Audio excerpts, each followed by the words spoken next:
We are fortunate, I think, that we are one of those, and as I shared with the board earlier, it's the same program I went through, so I appreciate the opportunity to give back. And last but not least, I would like to introduce to the board, and some of you have seen Mr. Dopp with us before years ago, Ed Dopp.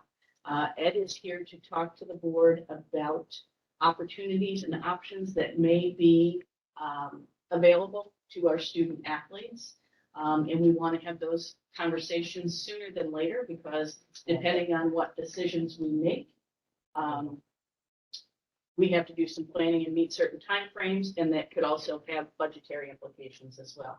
So Ed, the board has in their packet on board docs, and we're new to board docs, so bear with us. But they have exactly what you sent me to reference as you talk.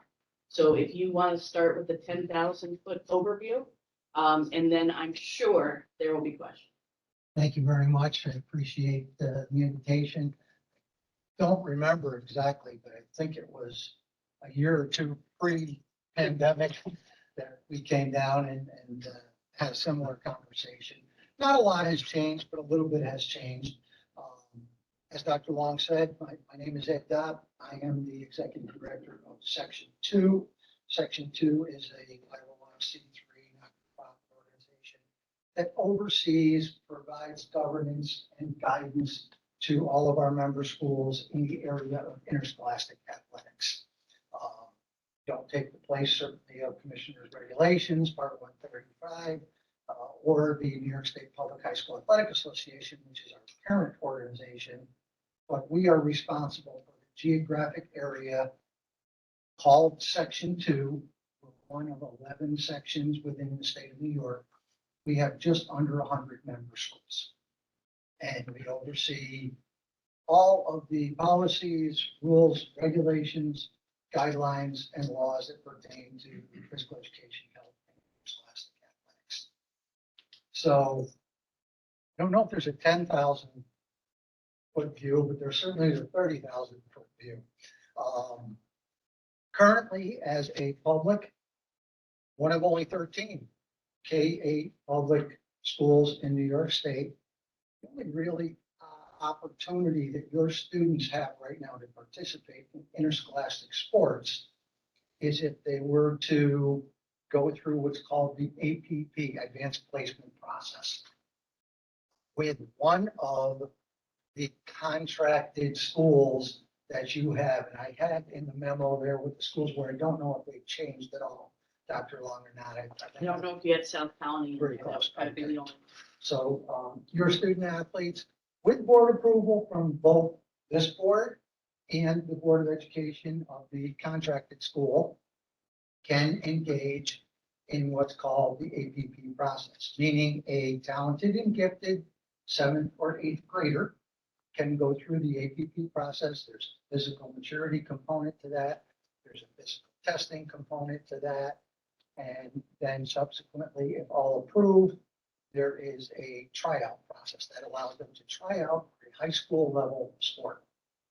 If they make that high school level sport, all the details of how are they going to get to that school for practice, how are they going to make that work, is between the two school districts to really work out all of those details. But it would provide 7th or 8th graders the opportunity to participate on a high school level team. A little more to that. I'll get to it a little bit later in my presentation, but that's really the only opportunity that exists currently today for your 7th and 8th grade students. There are other options. The options really boil down to two things. You can become a full member of Section 2, which also requires you to be a full member of the New York State Public High School Athletic Association. You'll hear me refer to that as NYSPA instead of spelling it out every time. And that's the acronym NYSPHSAA. To become a full member, and the board has this information, the district must agree to follow all Commissioner's regulations as they pertain to interscholastic athletics, NYSPA, Constitution, rules, bylaws, and Section 2 rules and bylaws. I doubt, because I know of the reputation of this school district and it is outstanding, that you're going to violate anything knowingly that would cause problems. What this really means is there is a whole litany, 3 constitutions, 3 sets of bylaws, 3 sets of rules and regs, from commissioner's regs to NISBA, section 2, that you would need to be aware of. For example, one of the big ones is interscholastic athletic programs of member schools cannot compete, practice, or participate against athletic teams that are not in good standing of a member school. For example, and I don't know if this is the case right now, but you may have club teams here at Manans. You may have what you call your Manans youth programs, use your facility or coached by maybe teachers, maybe people in the building, I don't know, but certainly use the facilities. You may have groups that are part of a youth program in the community. You may have teams that are part of the traditional CYO, Catholic Youth Organization, okay? None of those teams can participate, practice, or play against a member school. Member school teams, full members, can only practice, participate, and play against other member school teams. So that's very limiting in what you are doing. A lot of people don't understand that. Well, we can just take our, I'm making these names up. We can just take our Manans 7th grade basketball team that plays in the local CYO league and make them our school team. No, you can't just do that. That's the competition. A second one that I mention all the time because it's very big is commissioner regulations require any and all interscholastic coaches to be fully certified in New York State. There are a couple of different pathways of how that can go to become a certified coach, but the fact of the matter is they have to be a certified coach. There's 3 different categories. We could spend hours just talking about teaching and coaching certification. I certainly won't do that with you, but there's basically the certified physical education teacher coach who through their undergrad training gets most of what they need. They still have to do biannual first aid, CPR updates, concussion management updates biannually, and they have to do some DASA training. But for the most part, once they get their teaching credentials, they're a certified coach as long as they maintain those biannual updates. Then there's the teacher, certified teacher interscholastic coach. Certified teacher is a non-phys ed teacher. So they get some of that same training, but not all of the training that is necessary. They, in addition to all of those biannual things in the DASA training, everything that all of our teachers have to go through, they also have to go through a series of 3 courses that can be sport specific, philosophy and principles, general rules of sports, and they get certified in a particular sport area. They can get certified in multiple areas, but they have to be certified in that area.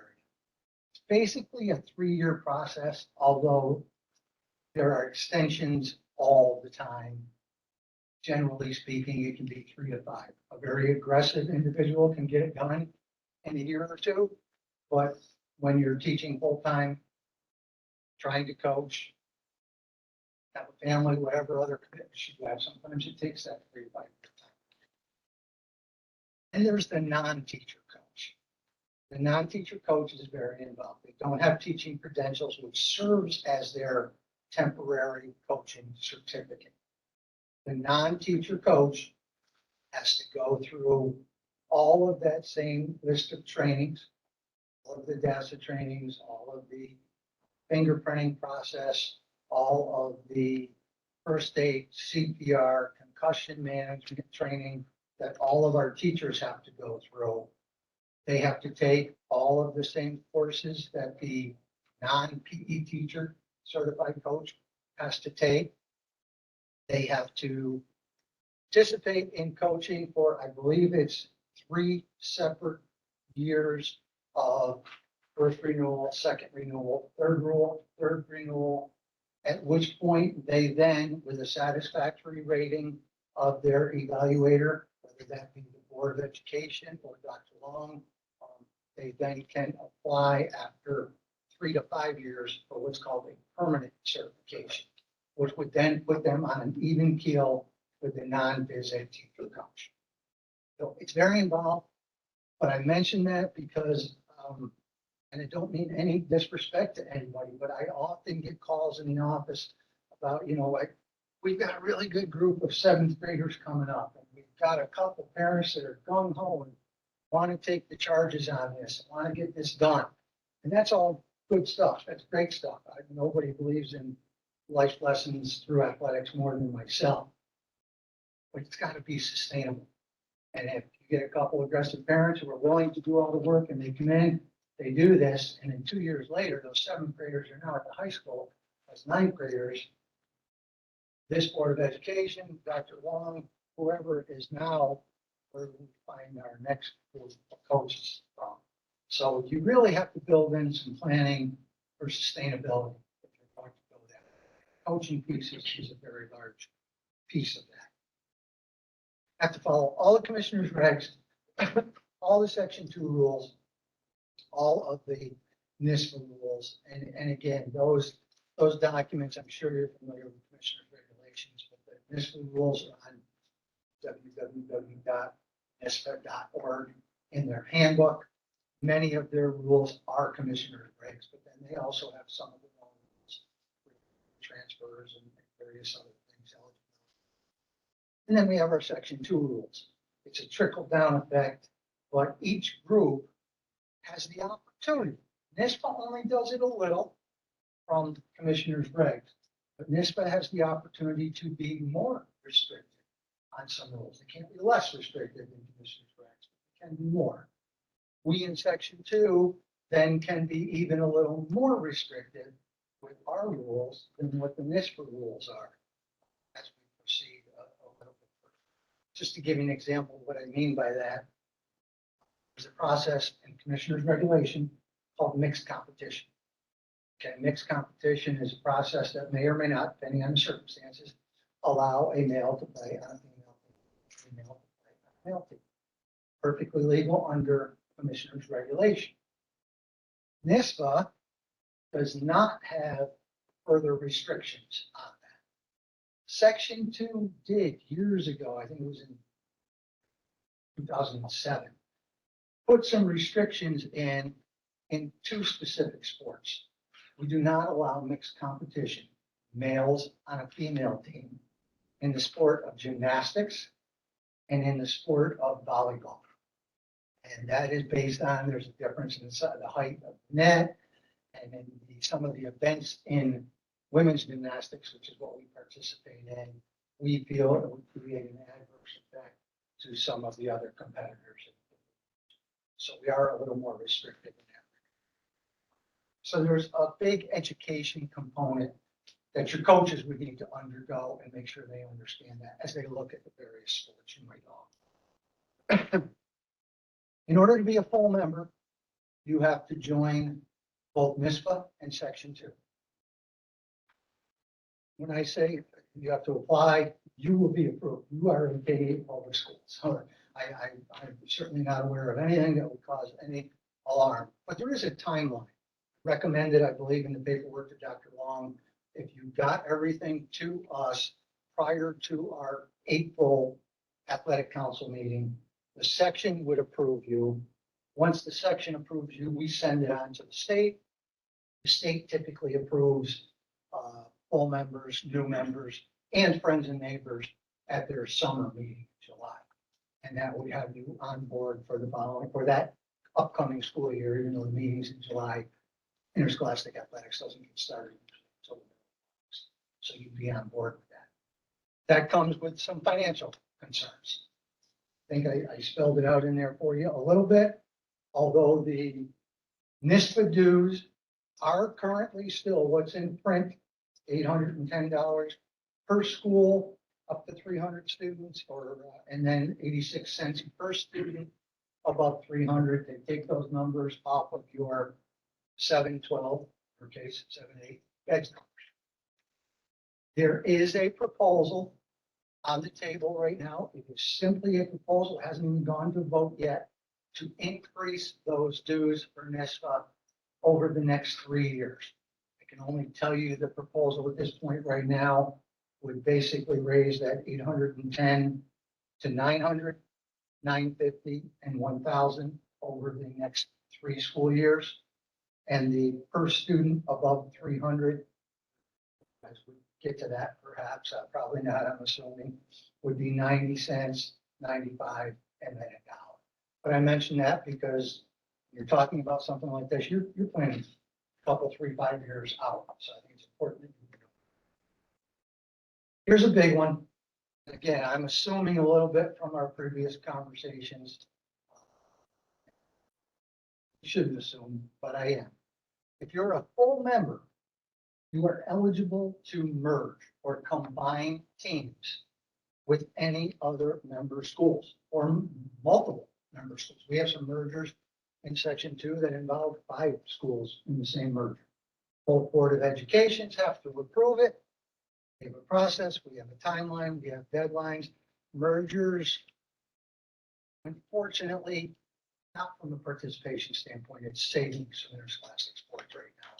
But from a taking away from every school having their own identity and their own team standpoint is an unfortunate situation, but they're growing. We're seeing more and more mergers. You cannot merge who are not full members. That's NISBA's rules. So that's one of the big advantages or big reasons if you do choose to go that route, take on the financial responsibility and all the education for all the rules you have to follow, it would allow you to be able to merge with other member schools individually or multiple schools to form a team. If you merge, you simply combine the 2 schools.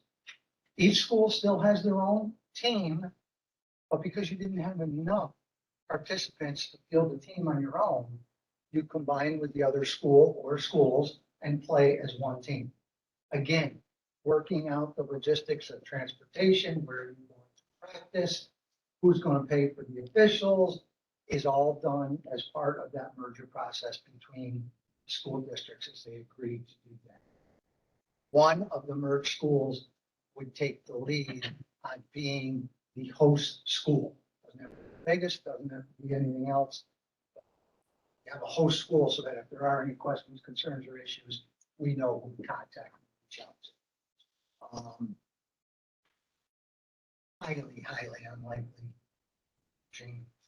At the varsity level, you have 7th and 8th graders, but you could conceivably have a 7th or 8th grader that is of outstanding abilities, and you merge and they end up on a varsity team. That takes into factor a formula that we use to combine the 2 or more schools to determine which classification they would play in should their team make it to sectional play. Non-factor if we're talking sub-varsity levels. But a factor if it does come into varsity play.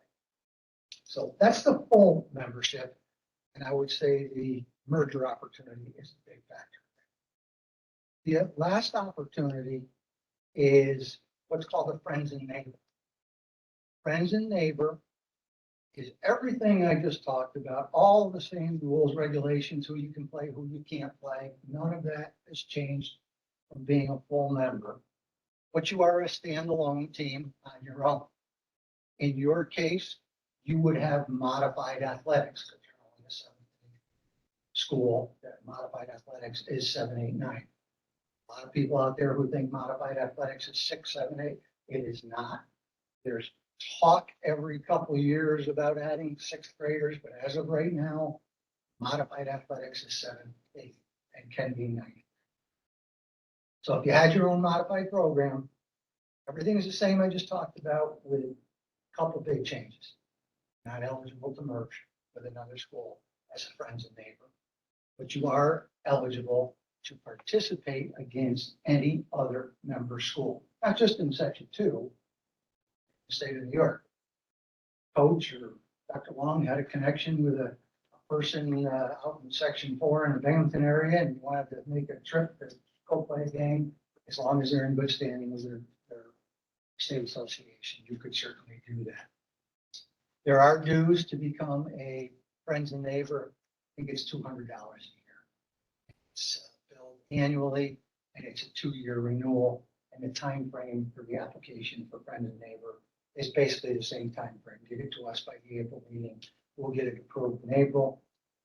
Problem with approval because you are a public school and issues with you, and then we would send that on to this for some approval as we go forward.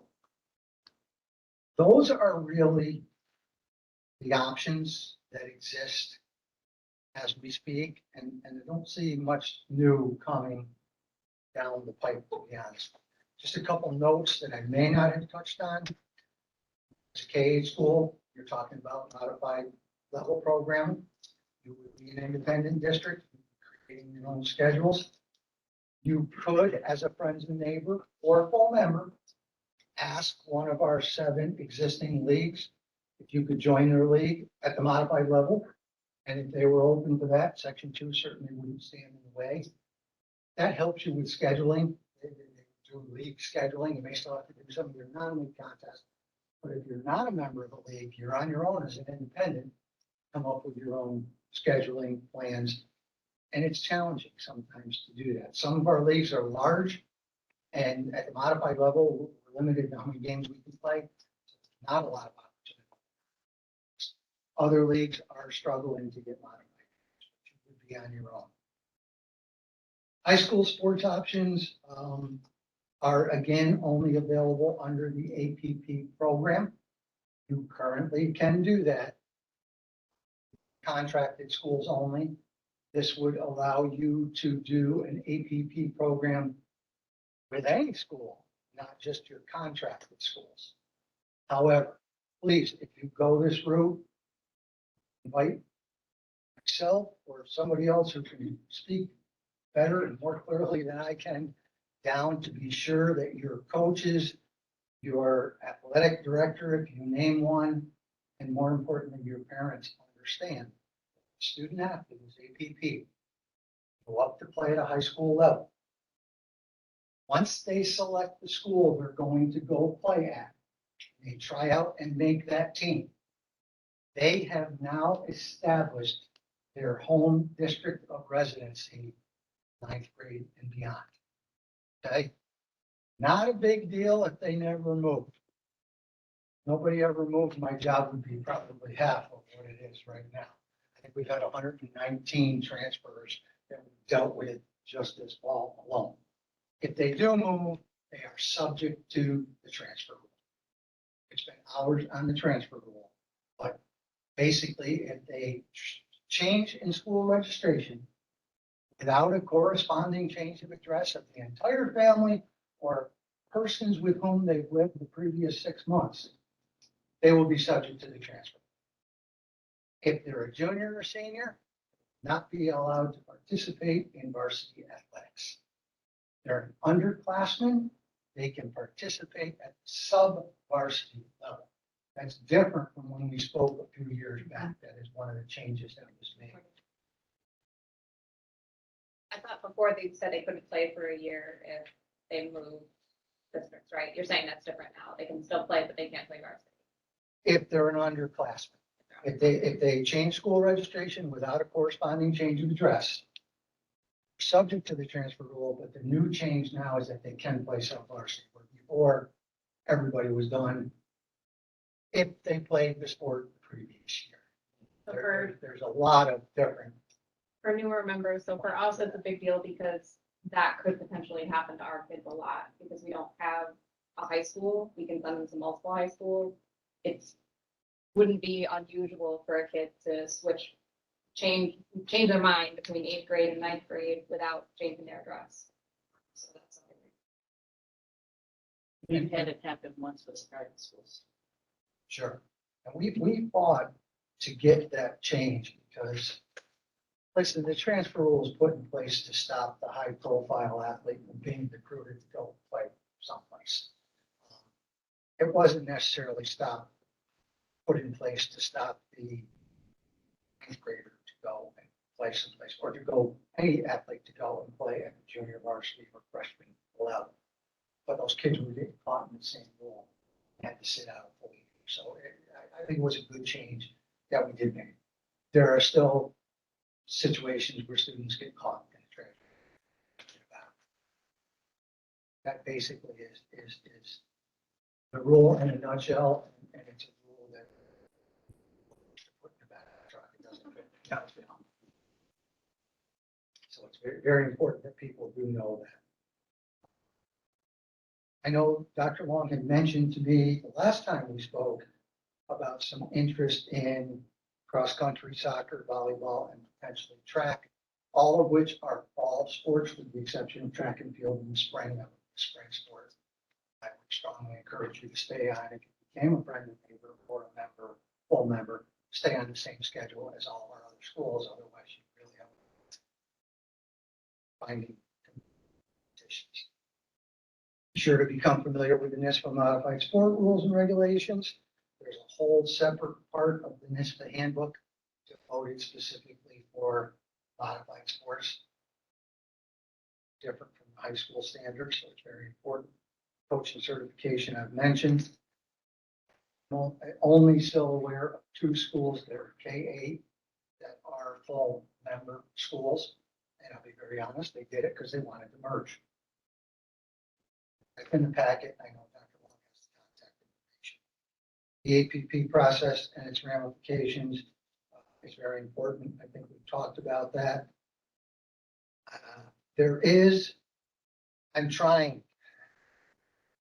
I brought a proposal to NISPA 2 months ago. I'm bringing it back because it was just a discussion item at that point. Actually, it was just a sectional concern. It's going to be a discussion item at the October NISPA meeting. Hopes of it becoming an action item February. It certainly has implications for your school district. Currently, under NISPA rules, your 7th and 8th graders can APP and go play at one of your contracted schools at the high school level. You currently can't merge with another school at the modified level. A full member in order to do that. If you become a full member, you could merge with any school, not just one of the contracted schools, any member school at the modified level. But you're only allowed under current NISPA rules, 1 merger sport per level. I'm trying to argue that for those 13 K-8 schools in the state of New York, which you're one of, we have 3 of those 13 here in section 2. I'm trying to argue, let's allow them, if they're full members, to be able to merge with multiple schools. If you've got a student athlete that knows they're going to attend South Colony as a 9th grader, let them merge. If you and South Colony agree to it, let them go to South Colony. Right now, that's all you could do. You could have 1 merger. But if you have another student that wants to go to North Colony next year, in other words, we could allow multiple mergers with those schools that you are contracted. That too would determine their district of residency for the future. That has eligibility implications. Generally speaking, you have 4 years of interscholastic athletic eligibility the date you enter 9th grade. Doesn't matter if you played or not. That's the rule. It's not the college rule. You got 5 to play 4. If you don't play, you can be a 34-year-old senior in college and still play. Ours is 4 years from the date of entry into 9th. You have 5 years from the date of entry into 8th grade if you were APP and played a high school level sport. You have 6 years from the date of entry into 7th grade should you be APP and play a high school sport. Grade 7. So if you did do that, merged, were APP, played up, starts the eligibility clock for those student athletes as well. It's a lot. There's a lot to it. I've provided you all, the board, with application information. It's very simple. Dr. Long knows how to contact me if she has any questions. we can get that process rolling if you want to. I provided a list of our league presidents, should you have any questions of any of them. Some of them stay the same from year to year, some of them rotate. I provided the list of all of our current friends and neighbors, in case you wanted to reach out and talk with their superintendent or ed members or coaches, and including Millerville and the other Whiteman's Guild in case they do have some questions or concerns. So probably a good time for me to stop talking, but I certainly will answer any questions that you may have. And I hope that gives you. I have a real quick one. You say they couldn't be co-ed, like if we didn't have enough, like if we had a girls and boys soccer team, we couldn't, there's no other girls and boys soccer team in section 2. You have to have a girls team and boys team. I'm chuckling because the rules change every day. The rules don't change, but society's changed. NISPA will tell you, and section 2 will tell you there's no such thing as a co-ed team. However, mixed competition certainly allows that to go both ways in a lot of cases. It's a little more restrictive for a male to play on a female team if your school offers both gender sports. If they don't, there's still some opportunity for that. There's also the whole issue of transgender and binary students right now and how that all comes into play. And our guidance right now from state ed and everybody else is whatever the student identifies at school is where they should play. And it's a birth female that identifies as a male, wants to play on the boys soccer team, not require mixed competition. But in general, section 2 doesn't have co-ed teams. That is correct. The classes, like class A, class B, class C, class D, would Manans be limited if, let's just say we joined the suburban council? Would we be limited to, for any class considerations at a modified level? I mean, but if we fielded a men's soccer team, a boys soccer team, could we play Shaker or Shen or? You can play in any member school of any size. The classifications really only comes into play at the varsity level when it comes to section. There, you'll see jackets for the JV Class A champ. It's unofficial. There are no sectional tournaments for sub-varsity, but you could play anybody as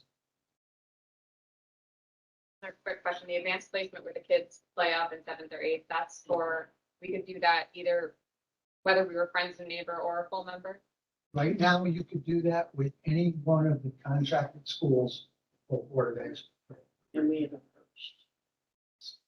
But I'm saying even if we were friends and neighbor status, even if we weren't a full member. Correct. Go back and explain on full membership, the combining of member teams. Is that for a season or is that then moving forward? No, that is, the fancy name is combining of teams. Common name is a merger. If 2 or more schools choose to merge, there's an application process, a timeline, a deadline, both boards have to sign off on it. They provide how many students approximately will be on each team. That is approved season by season on an annual basis. And the renewal process the next year, should you choose to want to renew it, is a little easier, but you still have to go through. It's a one-shot fee. And is that good for any sport that was in section 2? Not just the 4 or 5 that were listed that we currently. That is correct. It could be any sport across the board. You can merge in any sport across the board as long as. But right now, it's only one school. Right now, you can only merge with one other school. One other sport. And right now, you have to be a full member in order to merge. And if you were a full member and could merge, right now, it's one sport, one level. Okay, unless we can get that changed, and I don't know where it's going. A lot of people don't pay a lot of attention when I'm talking about that. Because there's only 13 of us in the state, and we've got 3. The few that have a couple schools are listening to me. The rest, I I just can't get them to pay attention just yet, but we're trying. Going back to the friend and neighbors, it's modified athletics. No sixth grade. No sixth Right, grade. right, so it's 7, 8, but again, any sport is eligible in that. That is correct. And if you were to be a friends and neighbor, there's different classifications. Modified can be 7, 8, 9, any combination thereof. You would be limited and not be able to play another modified team that was a ninth grade team. You would have to be limited to playing, you could play 7, you could play 7, 8s, but you can't do a couldn't freshman play game for- ones that had ninth grade on them. But districts have to have an AD. An AD is not required. Okay. Director of physical education is required, but an athletic director is not.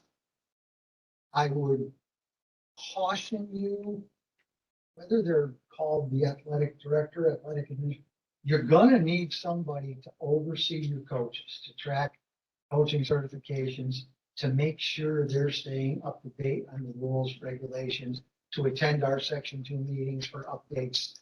There's a once a year mandatory NISPA meeting. Doesn't necessarily have to be the title of athletic director, doesn't have to be an administrator. We've got some schools, it's coach. But you really should have somebody overseeing that program. That's a recommendation, not Have anything else, Dr. Warren? That was one of mine, and I was gonna ask for your opinion, not necessarily the rule. The second piece, as you talked, so if we were a full member and could merge, if there were another K-8 school in close proximity that had modified teams, we could merge modified with them, even if they're not one of our receiving schools? If you are a full member, you could merge with any other full member school, K-8 or K-12. And then because that's only a modified team, that would have no transfer implication. That is correct. So if we merge modified to modified, as long as there's not ninth graders involved, there's no transfer implications for our kids. That is correct. That's correct. Modified athletics does not apply. You don't apply to the transfer rule until you play a high school level sport, freshman, junior. And Ed's right, I know how to get to him, and he's very good at responding. So I'm sure we will all have questions after tonight, and I know we have some of our folks working with our students in athletics currently here with us tonight. What I would like to do is kind of gather any questions that come out of tonight from members of the board and those working with our students now, and get those back to Ed. So as we move forward, whatever decision we're making is an informed decision.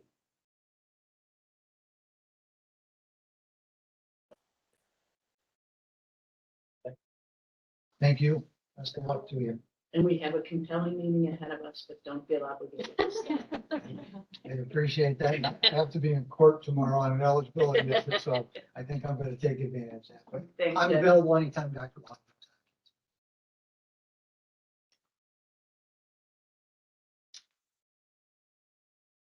Thank you and good evening. Yeah, Go that way. Yep.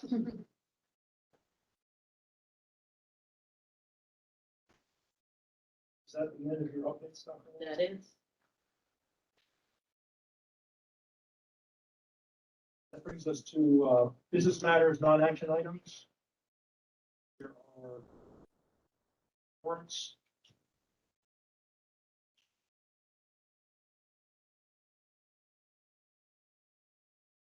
Oh, proposed for the information of the board are copies of the following warrants and the claims ordered report for the month of August 2022. Fund A, warrant A 13, $121,321.19. Warrant H1, $25,299.53. Warrant A 14, $188,870.13. Any questions?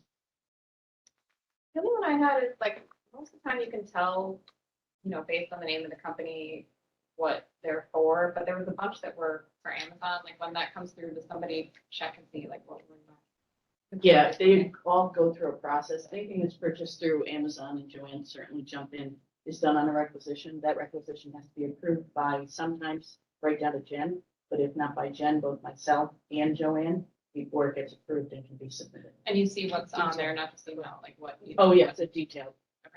requisition. One person is buying it, so the requisition comes in and then there's like one point of purchase. for Yeah, we everyone. have a purchasing agent. Does the district use Amazon Smile so the PTA can get the benefit of I the don't think purchase? we can, the way our Amazon account works. We're not your typical Amazon Prime member. A lot of purchases, that would have benefited someone down the pipe. Thank you. Business matters, action items, business office action item, budget transfer. Can I get a resolution, please?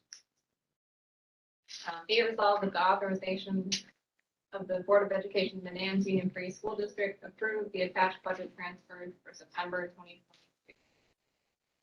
Second. Any questions on this transfer? All in favor? Okay. Opposed? Resolution passes. Business office action item contracts for approval. Can I get a resolution on this, please? Be it resolved that upon the recommendation of the superintendent of schools, Board of Education of the Management Free School District hereby approves the following contracts A through D for the 2022-2023 school year. Second. Michelle should second that. The public content action, so this is what public can view the contracts and the information that's listed, right? Yeah. Yeah.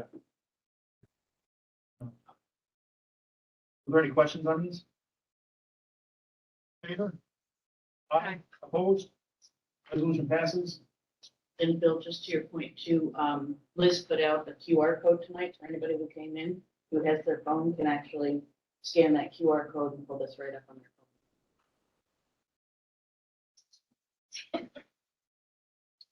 You don't have to do it, so. Thank you for the chatter in the back of the room. Business office action items, treasurer's report. Can I get a resolution on this, please? Be it resolved that the Board of Education in the school district approves the treasurer's report for the month of September 2022. Second. No questions on this, please? All in favor? Aye. Aye. Opposed? That resolution passes. Business office action items, disposal of items. Resolution here, please.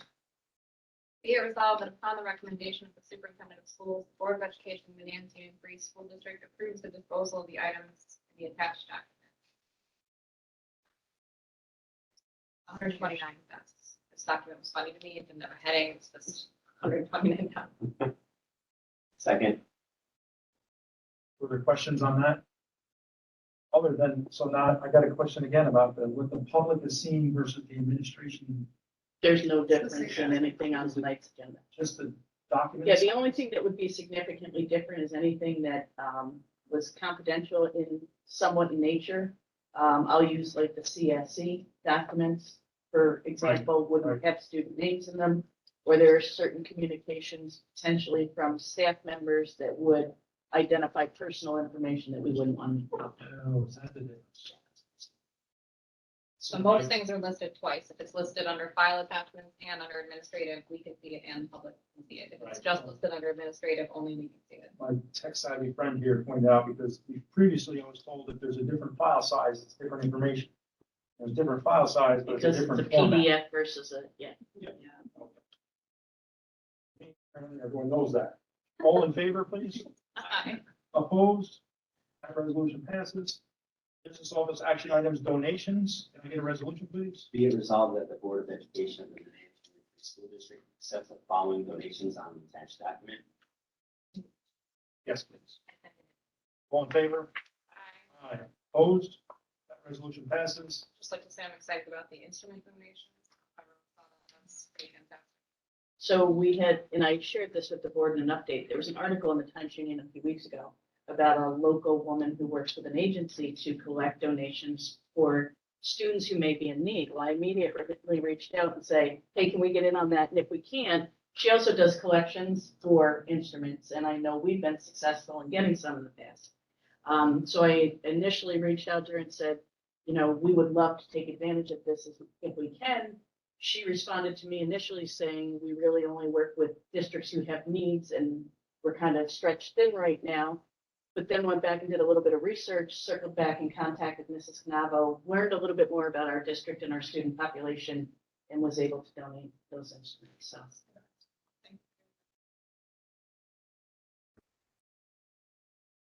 Business office action item audit approval. Can I get a resolution, please? Upon recommendation of the audit committee that the Board of Education accept the 2021-2022 external audit by West and Company. Second. Are there any other questions about the audit? You were all there, except Michelle. Detailed information from West, so. All in favor? Aye. Aye. Opposed? That resolution passes. That'll bring us on to policy. First reading of policies. Can I get a resolution there, please? And a listing of the policies. Be it resolved that the Board of Education of the Manatee Free School District, upon the recommendation of the Policy Committee, approve the first reading of policies A through K as listed. 6,000 fiscal management goals, 6110 budget planning, 6150 budget transfers, 6,600 fiscal accounting and reporting, 6,650 claims auditor, 6,660 independent audit, 6,670 petty cash account, 6,710 purchasing authority, 6,800 payroll procedures, 7,000 facilities development goals, 7,365 construction. Second. Does anyone have any specific questions about the first reading of policy? All in favor? Aye. Aye. Opposed? First reading of policies have passed. Final reading of policies. Your resolution there, please. Be it resolved that the Board of Education of the Manatee School District, on the recommendation of the Policy Committee, approve the final readings following policies A through D as listed. A, 5100 student attendance.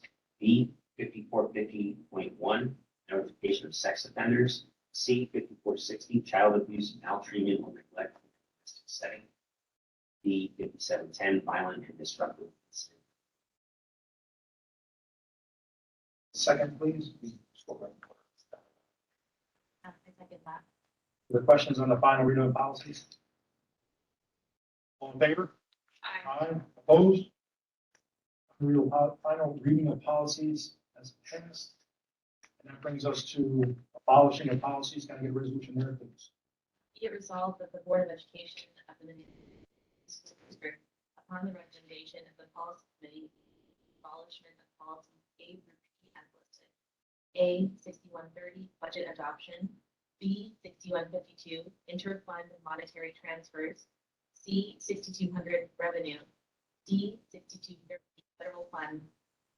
E, 6231 Title I and PSEN programs and services. 6241 use of surplus funds. G, 6254 non-resident tuition.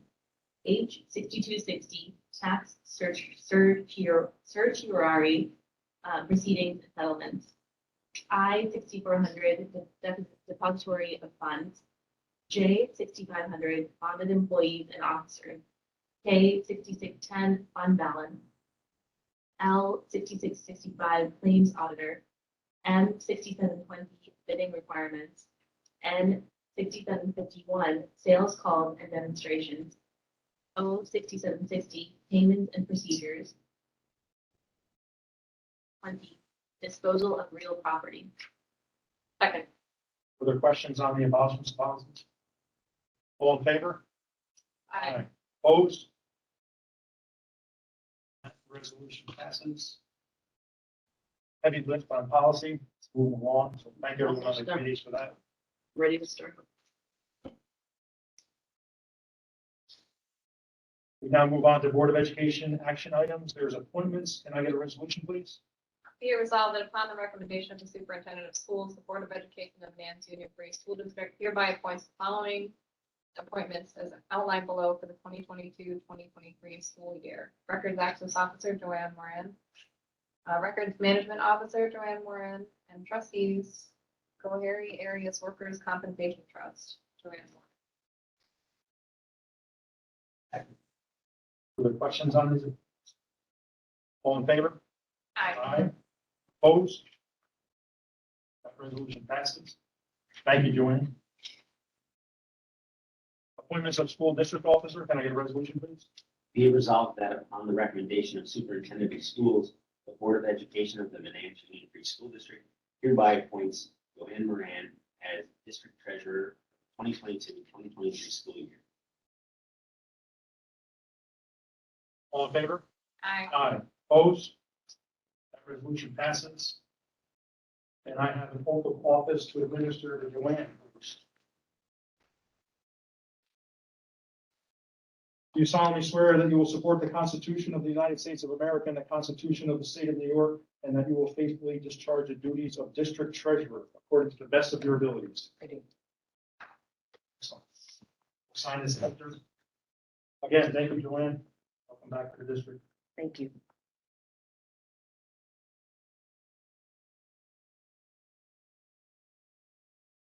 Personnel agenda? Yes, I'm sorry. I was clicking. Can I get a resolution on personnel agenda? Be it resolved that the Board of Education of the Manatee Union Free School District approves the personnel agenda. Instructional staff resignation, Christian Rosario. And number 2, non-instructional substitute appointment, Taj Bus. Second. All in favor? Aye. Aye. Opposed? Resolution passes. Get a resolution on the unpaid leave of absence, please. Be it resolved, the Board of Education of the Manatee Union Free School District to approve the revised leave of absence request of Lauren Hayes effective immediately upon approval of the board. Second. All in favor? Aye. Aye. Opposed? That resolution passes. Superintendent program recommendations, CSE, CPSE recommendations. Can I get a resolution, please? Be it resolved that the Board of Education of the Manatee Union Free School District hereby approves the CSE, CPSE recommendations as submitted. All in favor? Aye. Aye. Opposed? Resolution passes. Substitute teachers fully cleared. Can I get a resolution, please? Resolved that the Board of Education of the Manatee School District approve the substitute teachers in the attached document for the 2 school year. Second. All in favor? Aye. Aye. Opposed? That resolution passes. Student matters enrollment update. Total 2022-2023 school year to date is 295 students. Pre-K. Very light 7th grade class. Administrative updates. That'll bring us to principal comments, please. October is a very busy month here. So today kicked off Fire Prevention Week and we have the Manatee Fire Department here on campus. During our fire drill, provided some informational material to our students in grades before, and then they had an opportunity to go out to the truck and talk to firefighters, assist in the equipment, just like we're being hit. So they had a great time and it was nice to have them back here. And a special thank you to Chief Ogden, Bridget Well in Ireland. So it was great to have them back. Our sports and our soccer and cross country team are off to a great season. Soccer team defeated Instilled Sports here at home. Their next game is Thursday, October 20th against Woodland Hills here at school. So we welcome you to come out. And our next cross country meet is here at school tomorrow. So at the time spent by, we're in the backfield. They begin at 4 o'clock. We have picture day coming up on October 24th. Information for families also included in our updates. Red Ribbon Week is going to kick off on October 23rd and runs to the 31st. The theme this year is Celebrate Life, with drug free. Coach Bettinger at 7th grade health fest takes the lead on that. It also, really involves some spirit days and some celebration. School day. Pumpkin Run is back in full effect and not in PE class, but will be the afternoon of October 31st. Kids were out there bright and early this morning out there running, a little chilly. We encourage kids to bring a sweatshirt with them. And that is under the direction of Coach Alan Bettinger. And we are excited to be back out there as a group. And then last but not least, our pumpkin charger contest will be held again this year. Mrs. Ford and Mrs. Malkowitz organized that. We encourage families to get a pumpkin, not to carve it, because they rot pretty quickly, and decorate it as a favorite book character. And then the school community votes, and this is for the top 10 or faculty to join too.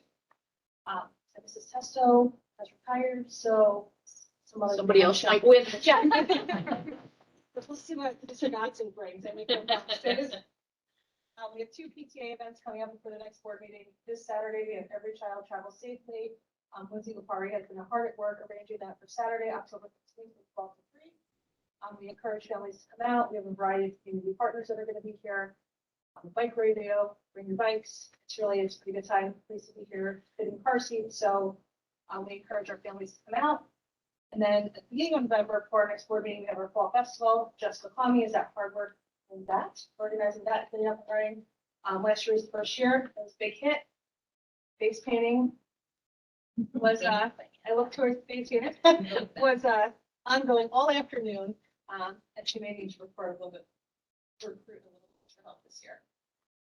We had our superintendent's conference day on October 5th.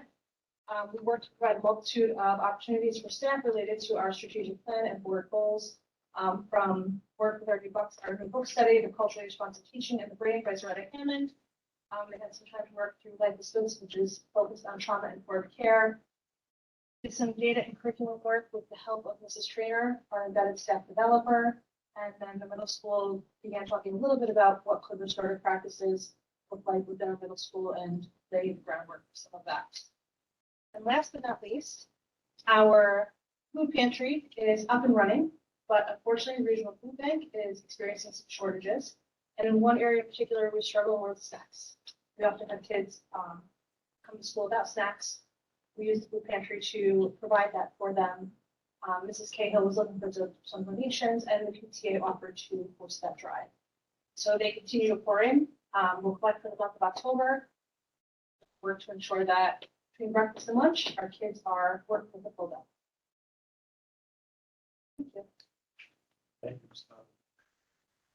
Board brought snacks in, and some of this is from Alonzo also. We dropped it off the night. Perfect. Superintendent comments, please. So as Mrs. Canabo said, October is a busy month. We are incredibly excited that on October 17th and 18th, we will be getting a visit from the BioBus. The BioBus is a fully mobile operational lab that comes out of New York City, and we are able to take advantage of this through a partnership we developed over this past summer with Regeneron through the summer program they hosted for some of our students and Waterville students at Waterville. After that, they reached out and said, hey, would you like the opportunity to participate in this opportunity? So they will be with us for a half a day on the 17th. They'll start the day in Waterville. They'll come over to us for the afternoon of the 17th, sleep over in our parking lot, not the people, just the bus. And then they will be here for the full day the next day. Not quite enough time to get everybody through, but we believe we have scheduled it so we can get all of our 2nd through 8th graders through at some point over the course of those 2 days, hoping that when they come back, if they come back through that partnership, then we would start at kindergarten and go backwards, so eventually everybody would get that opportunity. But really neat, and I want to thank Mr. Herman and Ms. Fazito for working with me to kind of coordinate that to make sure we can hit and maximize the kids and align the offerings and opportunities, because we have some choice in there to align with what they are actually learning at their age and grade level. So that should be pretty exciting. Next, I mentioned to the board in my update, and I'm going to kind of lump the next 2 bullets together. Recently, I was able to participate in my association's conference in Saratoga, the Council of School Superintendents, and really, Taylor, you know, we have options and workshops, and you will see the same at NISBA. And what I try to do, and I hope we can do, those of us who are going to NISBA, is look at our board goals and look at that strategic plan and really participate in workshops that align with those, because if other people have done it well and done it successfully, there's always an advantage to learning for that. So I thank their board for their support in allowing me to attend that conference and look forward. I believe we have 3 board members who will be going to Syracuse at the end of the month to the NISBA convention, and think there will be much to be gained from that as well. Lastly, I have committee updates on policy. And just two things we'll talk about in a second on policy, but policy committee, as Bill alluded to, we are really coming to the end of a full and comprehensive review. We have two more meetings set prior to our next board meeting, and I fully anticipate we will get through the remaining first run through of all the policies. So we start at the zeros, we go through the 9,000 sections. We are down to the 8,000s and the 9,000s, and I really think we are going to get there. We had two board members on that committee in the past. Courtney sits on that committee. John Diefendorfer sits on that committee. He had committed to staying with us as a member of the committee, given the history, through this full completion. But then moving forward, I would request another board member consider coming on board. Right now, those meetings are being hosted on Wednesday nights for October and November from 5 to 7, and we do those virtually.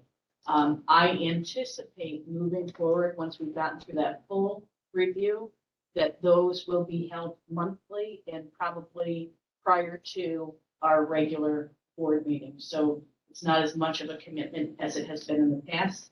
I also suspect some of our parent members who have done a great job sitting on that committee, but no longer have children here in school, will say, I've gone through the full policy review. I am more than happy to allow another parent that opportunity. So we will likely be soliciting parent members for that committee as well. Likewise, our audit committee. We have a 3-member audit committee, and that is grounded in policy, and we'll talk about that a little bit more in a second.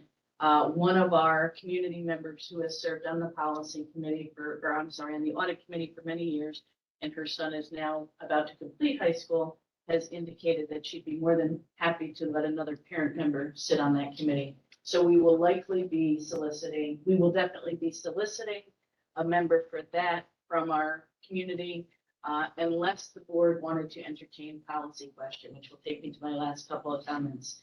Typically the policy committee brings you recommendations, but there are times when we will ask for your feedback. There are 2 policies we are currently looking at.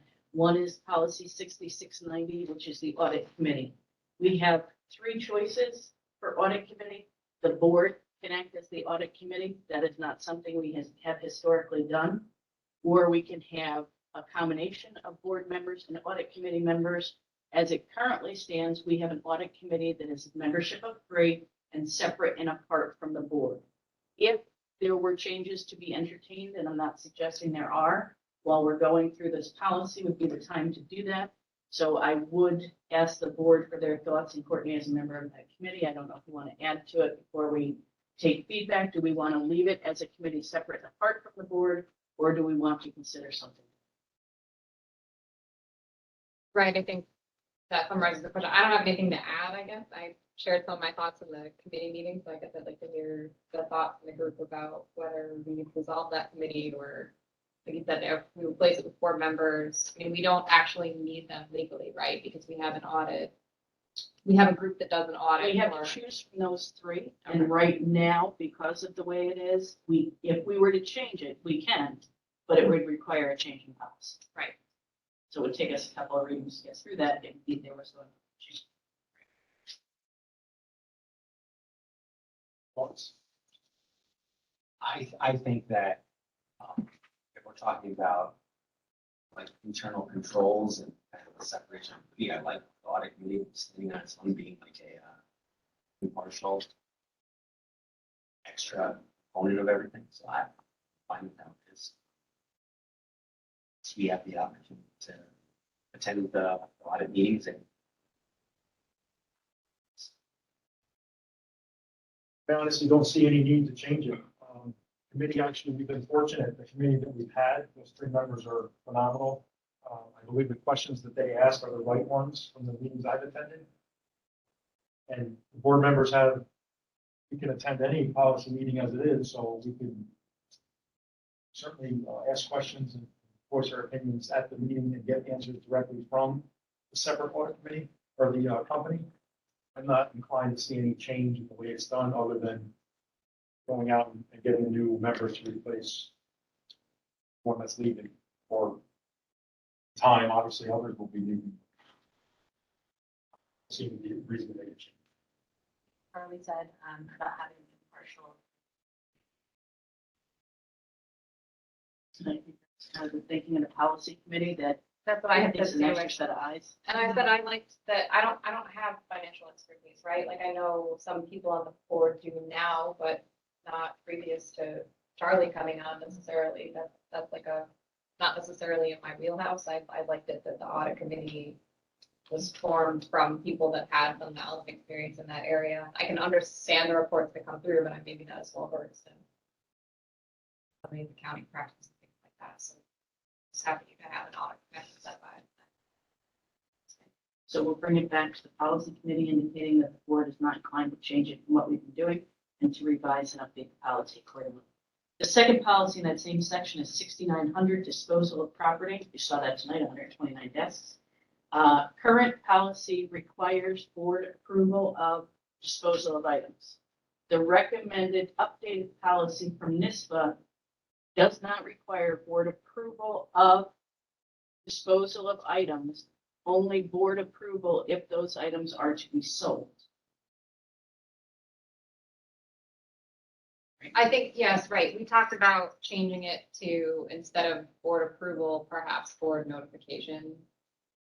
Or even not doing that. Like, we assume you're not throwing out things willy-nilly that you still need and use.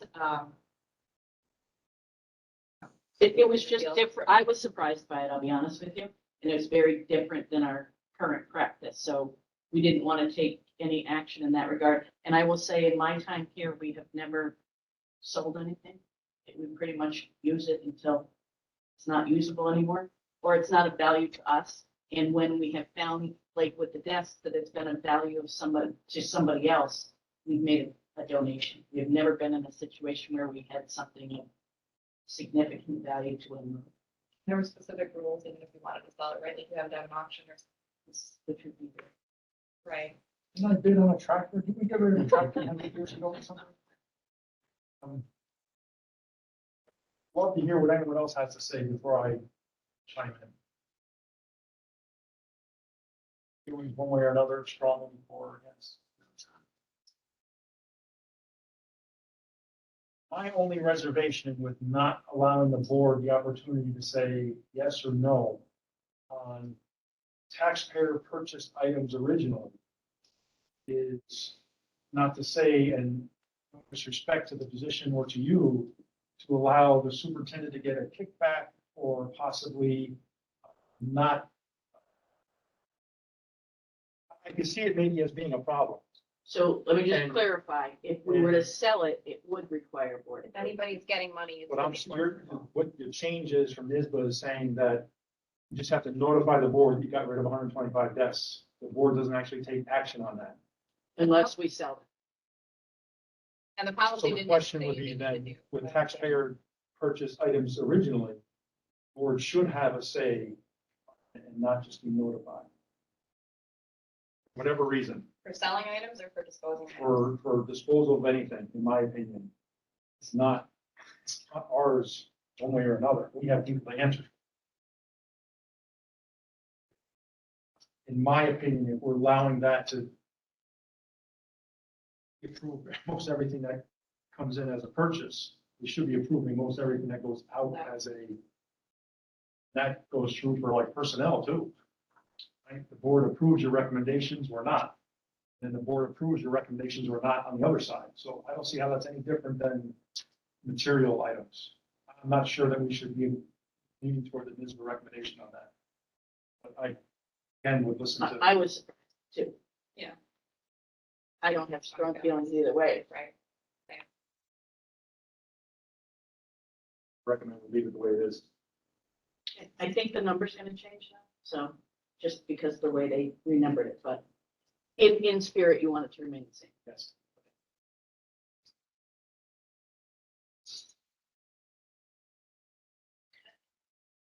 I think that is all.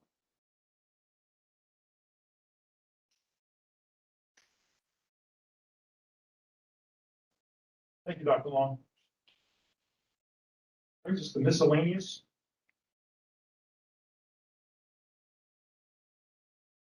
Miscellaneous. So it's this section of the agenda that's used for members of the board to suggest discussion items for next month's agenda or any other information of interest they wish to share. Does anyone have anything?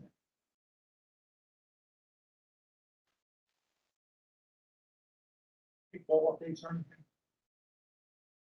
I have a few, and I just want to kind of go through them really quick. I would like to add for discussion for the security and safety of our school and children. The teachers, workers, and staff in this building all go through background checks, work or programs in the building. I think board members should do the same. I'd like to add this into a policy, but have further discussion moving forward. Talking about it now or later? I think we should add it for next month's discussion. Can I inquire with council and policy before we bring it to discussion, just so I make sure I have the Perfect. information to bring to the table? I didn't see anything in the policy, but if there's information I missed and or council has something to say, I'd love to hear it. So I'll bring it as soon as I have the information to bring it. Thank you. I know the district's looking into who and or what organizations or individuals could use the new digital sign. Announcements or information shared to the public, encourage the policy update to allow more information to be shared with our public. I know it's being worked on. I'm encouraging that to expand to groups that have feelings. Trying to get an update on the governor's healthcare workers recruitment and retention bonus. Medical staff, It's not just medical staff. it's a large and encompassing group of people. Yeah. But do we have any other clear? Well, if you left out the word clear, we might have had something. So actually, I participate weekly in a meeting of local superintendents, the Cap Region BOCES superintendents. That was the topic of this past Friday's meeting. The portal was opened on October 1st. There is an FAQ. The FAQ is program specific, not school specific. So there's still a lot of weeds to get through. There's a lot of people who are a lot smarter than me working and going through those weeds. So we're kind of in the same place that every other district is. We're in this hurry up and wait mode. We have to get into the portal and start to weed through it. That portal just opened up to us last week. And I think it's going to take a while for all of us to get through it, but we'll do. Thank you. It was mentioned by Principal Ganabo about our food pantry. I want to thank the board for supporting the snacks here. In the past, the school has had a ongoing quote wish list of items. The way the board can get a sense of what the district's looking for and or teachers moving forward. Can we create a new wish list? Wish list per se. I know we were pretty specific this time on snack foods, and I think as we become aware of needs, we try to share that out as much as we can. But I think to your point, it's a moving target. It will change. I will say that the school toolbox that the PTA used this year, so if you bought school supplies for your kids this year through the PTA, not only could you buy the kit for your third grade or fourth grade or fifth grade or whatever, but there was a list, if there was anything the teacher wanted for their class, you could add on a donated item. So like for our fourth grade class, I bought her stuff, but you could also buy them like, Ziploc bags or like anything they needed, tissues or wipes or whatever they want for their class.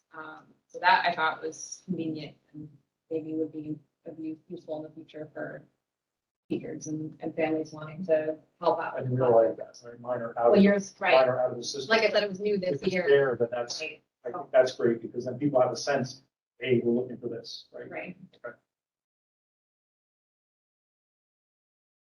This one I briefly mentioned with Dr. Long, and I'm not sure if the information is back yet, but the village has spent a lot of money and time changing residential water meters because of lead water lines and the rates of lead in the water. The last posted district testing for 2020 showed there were 3 sites in the building with higher than EPA, New York State Department of Health lead in the lines. I understand that those sites have been addressed. Has there been a more recent test or posting? No, there wasn't, but based on your conversation, Bill Afshar, our health and safety specialist from BOCES, is with us once a month. He was here this morning. We reviewed that along with Joanne, myself, and our head maintenance mechanic reviewed that existing report, and it is posted on our webpage too. The next round of required testing will begin in 2025. It's going from a 5-year cycle to a 3-year cycle. We don't know where we fall on that list. Matt, who is our specialist, is going to do a little bit more research on that.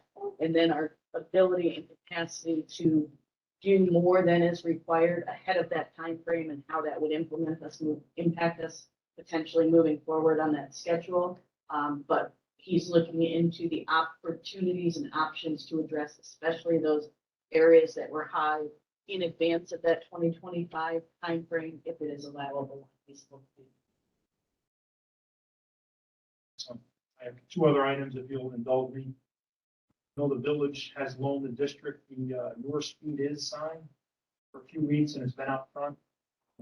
Were you able to obtain any information from the police I department? did reach out on your request because I think you said at the last village board meeting when it was on Ward's Lane, they were able to provide some detail.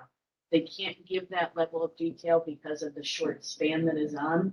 And what's happening is it's not picking up just traffic on our driveway. It's picking up anything across the street coming out of Park Lane.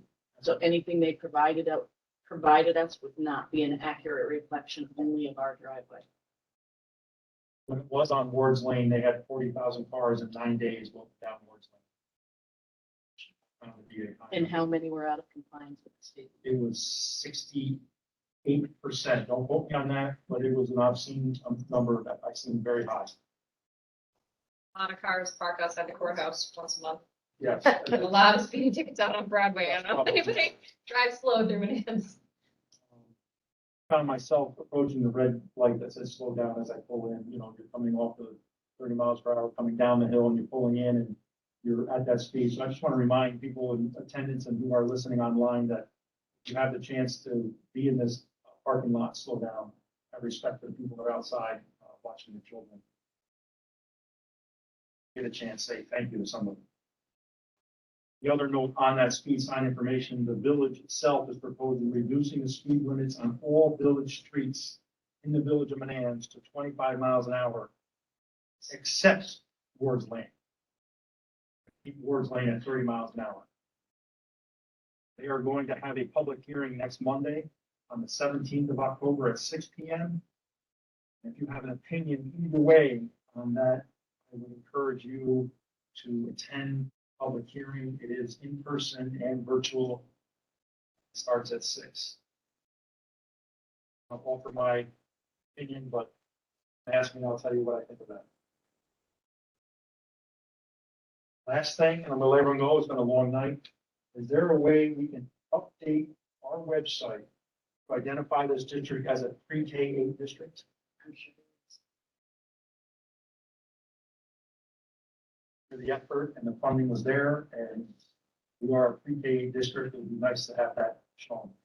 And again, and there's people in the audience who know me and might not computer skills, but if they don't use the website with its obsolete format, is there a way to update whatever electronic format people look at to notify us as a pre-K district?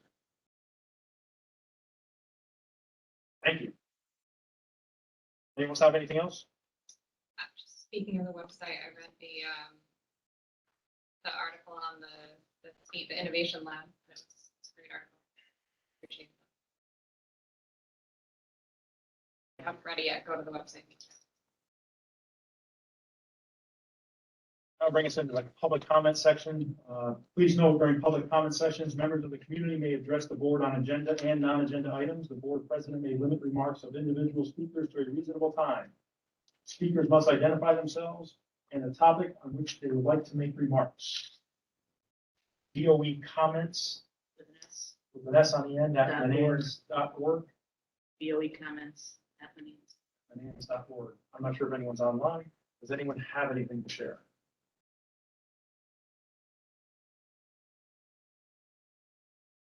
You raise a hand, no, anybody? Is there anyone online who has any information and wants to share anything? No. Make a motion to adjourn, but we are going to go into executive session, so I need to read the nifty little word. Adjourn first. Notify me that we're going into executive session for whatever. We'll adjourn and move into executive, yes? We need a motion to adjourn into adjourn regular session to move into executive session. Right, I'll make a motion to adjourn regular session. Second, All in favor? Aye. Aye. make a motion to enter into executive session Well, the reasons are, for the reason of the medical, financial, credit, or employment history of a particular person or corporation, matters leading to the appointment, employment, promotion, demotion, discipline, suspension, dismissal, or removal of a particular person or corporation. all in favor? Aye. Aye. For the benefit of the public that is here, do you anticipate you will be taking any action when you return to public session? I do not anticipate there will be any action. So folks are more than willing to stay. Don't feel obligated to do so. Then will likely be the only action taken to re-enter public session and adjourn public session. And we need to use this space, so we need to kick you out anyway. Thank you, everyone, for coming tonight. This is your something for you. So I'm Yes. gonna grab it and I'm gonna run through and I'll put later. Thank you.